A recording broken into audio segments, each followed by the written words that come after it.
By a lake in the woods, in a sun-filled grass patch, Mamma Duck sat on her eggs waiting for them to hatch. There were 4 eggs in all. 3 were white, 1 was gray. She said, "The gray's the strangest egg I ever did lay."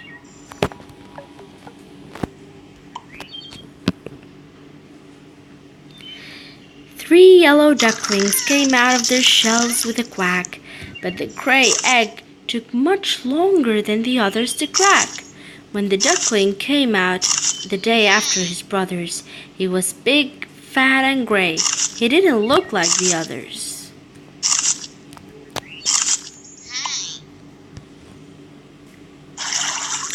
The other ducklings pointed at him, teased him through and through. "You're not like us at all," they said. "What kind of a duck are you? Your feathers aren't yellow, and your beak just isn't right. In all of nature, we have never seen such a strange sight."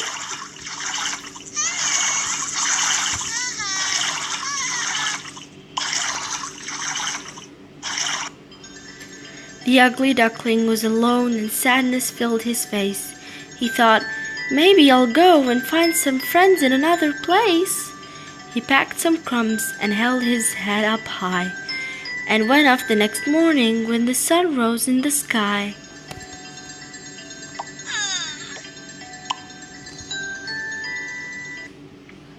He walked all morning till he saw a lake just around the bend.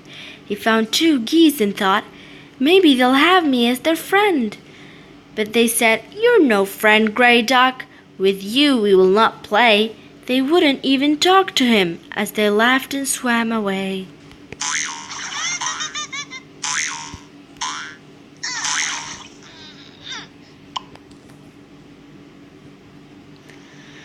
And so he went off on his own to find himself a friend. He searched the forest high and low. He walked from end to end. He walked through the cold wind that made him shake and sneeze, until he reached a cabin in the woods among the trees.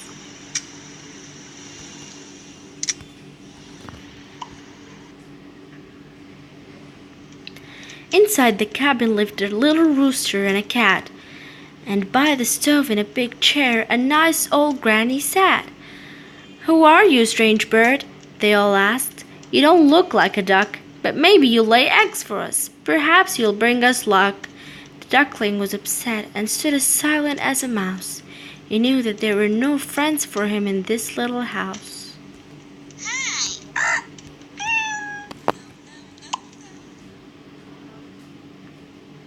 The duckling left the cabin next day and set off in the snow. His beak was cold, his feathers shook, he had nowhere to go. He walked until he found a lake that didn't seem too deep. The duckling tucked his head under his wing and quickly fell asleep.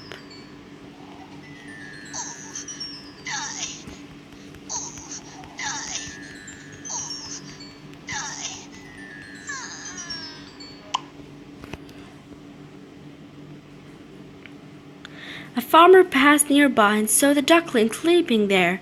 He took the duckling to his farm to give him food and care.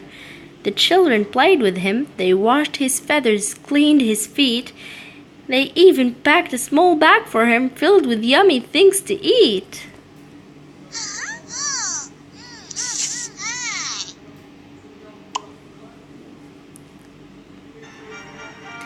The duckling flew away again, still alone but stronger, and then he walked for miles until he couldn't any longer. He stopped to rest beside a bush, and looking up he found a lake in which some lovely swans were swimming round and round. "I wish I was like them," he thought, "not so plain and gray. If I were white and lovely, all my cares would go away."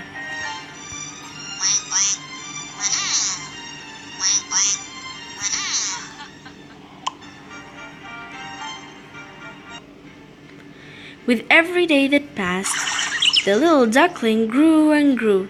His feet got bigger, and his wings were faster when he flew. But still he was alone, the duckling with no kin or friend. As time went by, he wandered on and walked without end.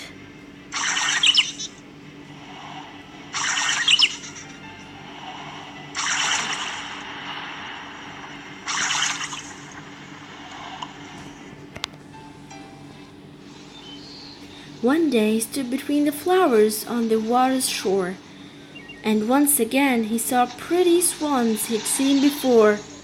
He almost ran away. He didn't want them all to see how different he was from them, not graceful and lovely.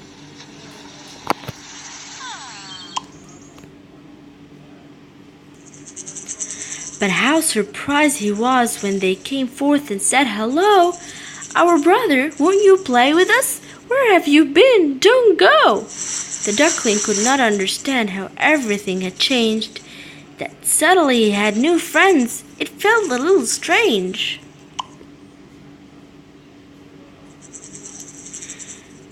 But when he looked into the water, much to his surprise, he was no longer ugly. He could not believe his eyes.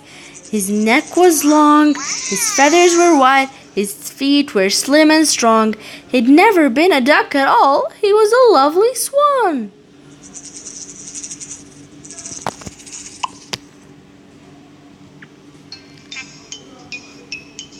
And then he realized he hadn't been ugly at all. He was just different from all those he'd met since he was small.